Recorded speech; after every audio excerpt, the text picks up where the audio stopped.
This is Lou VK3AQZ.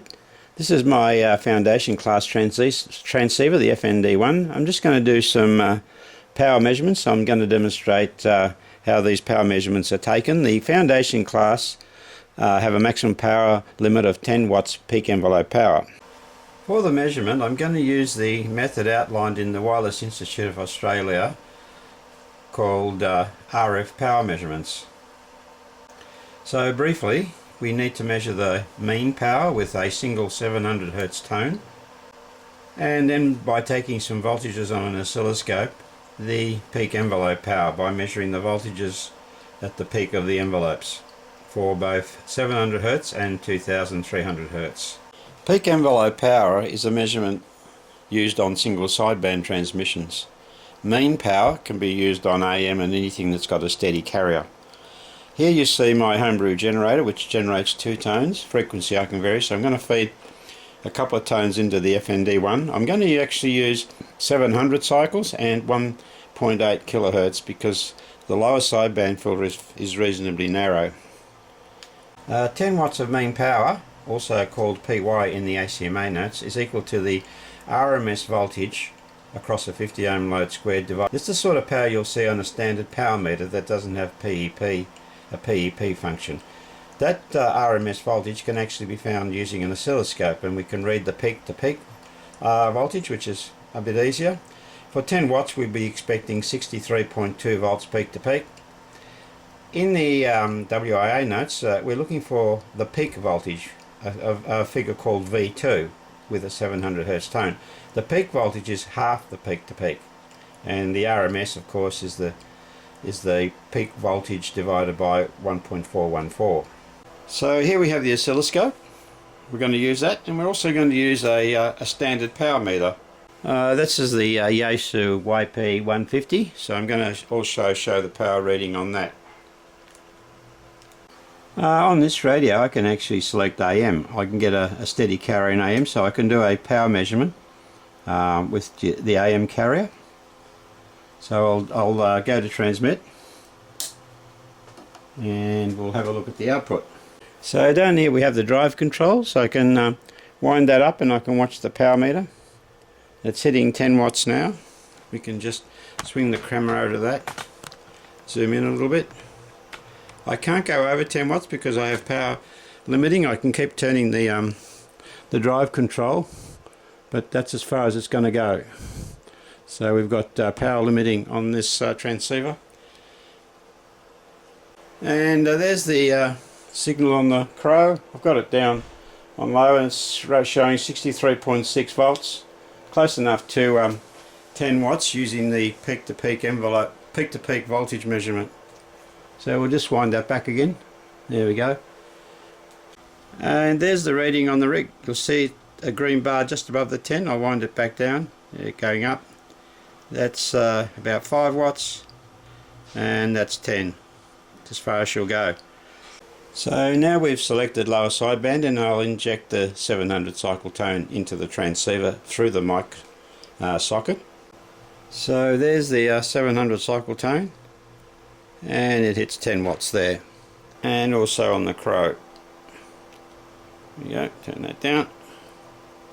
So now we've completed step 1, and we've come up with a power of the mean power of 10 watts, and also a figure for V2, which is part of the equation, which says that the peak envelope power equals the mean power multiplied by the ratio of the 2 voltages, one taken with just a 700 cycle tone and the other one taken with the 2 tones. These voltages are peak voltages, and you can calculate the PEP from that, but we've now calculated what's called P1, the mean power with the 700 cycle tone. Step 2, we now have to go to 2 tones and apply that to the transceiver and measure the peak voltage on the Crow of the resulting waveform. I'm going to do it for lower sideband and double sideband. On the generator I've got 2 knobs, and I've got the mixture, so I can just wind the second tone up. That's 1.8 kilohertz, and there's the first tone, and they are now going into the transceiver through the microphone socket, which is somewhere down here, as you can see. The mode is lower sideband. So now I've got two tones feeding in. I'll just wind the mic gain up till we get to 63.2 volts, which is 31.6 volts peak. It's about there somewhere. That's the waveform with two tones. I'll turn that back down now. And at the same voltage reading on the Crow, you'll see the power meter is now reading 5 watts. That's the 30 watt range, but the 5 watts more accurate. And you'll see it's lined up down here with 5 watts. So with the two tones on a mean power meter, you'll see 5 watts. Here's the waveform on double sideband. Again, we're looking at around 63 volts peak. Just go up a bit more. And when we look at the power meter, which we'll do, we'll go down to the power meter now, and we get just a smidge over 5 there. So we can just pull back a bit, because I think the transceiver is pulling the power back a little bit.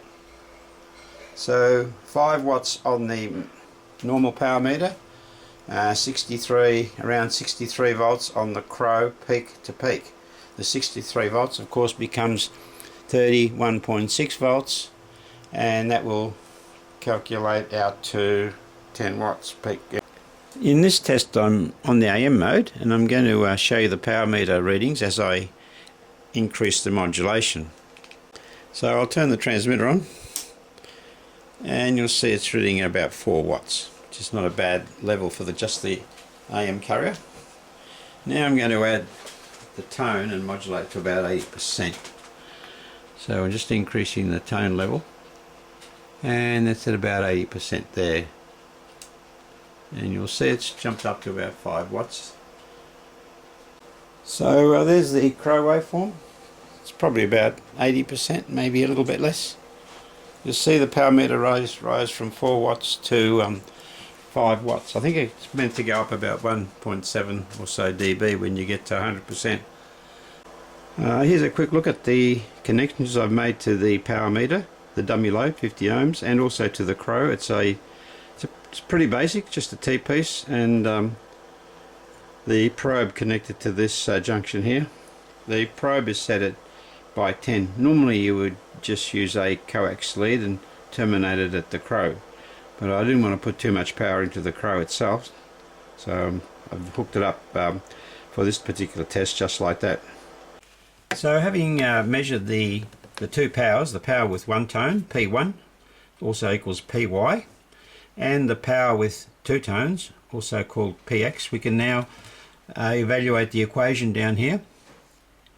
PEP power equals P1 multiplied by the ratio of V1 over V2 squared. Now V1 and V2 are both peak voltages, and the peak voltage of V1, which was the two-tone, is 31.6 volts, and the peak voltage for a single tone was also happens to be 31.6.